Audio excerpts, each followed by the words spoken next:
காலிஃப்ளவரை இந்த மாதிரி கட் பண்ணிக்கோங்க. புழு இருக்கும், பார்த்து கட் பண்ணுங்க. கட் பண்ணிவிட்டு நல்லா தண்ணியில் வாஷ் பண்ணிக்கோங்க. இந்த பாருங்க நான் வாஷ் பண்ணிட்டேன். தண்ணி நல்லா சுட்டுடுச்சு. கொஞ்சம் உப்பு போட்டு அடுப்பை ஆஃப் பண்ணிவிட்டு காலிஃப்ளவரை போட்டுடலாம். ஒரு 1/4 மணி நேரம் வச்சு காலிஃப்ளவரில் எடுத்துடலாம். இஞ்சி பூண்டு 1/2 ஸ்பூன், தனி மிளகாய் பொடி 1 ஸ்பூன், தனியா பொடி 1/2 ஸ்பூன், கடல மாவு 2 ஸ்பூன், அரிசி மாவு 2 ஸ்பூன், கார்ன்ஃப்ளவர் மாவு 2 ஸ்பூன், கரம் மசாலா 1/2 ஸ்பூன், மிளகு பொடி 1/4 ஸ்பூன், உப்பு கொஞ்சம் போட்டு கொஞ்சம் தண்ணி ஊற்றி நல்லா பிசைஞ்சிக்கலாம். இந்த மாதிரி காலிஃப்ளவரில் போட்டு நல்லா பிசைஞ்சு விட்டுக்கலாம். இப்போ பிரெட் தூள் எடுத்து வச்சுருக்கேன், அதில் ஒன்றா போட்டு புரட்டி எடுக்கலாம். இந்த மாதிரி புரட்டி எடுத்துக்கோங்க.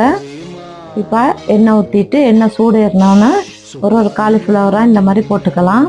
போட்டு ஒரு 2லேருந்து 3 நிமிஷம் விட்டு திருப்பி போட்டுடலாம்.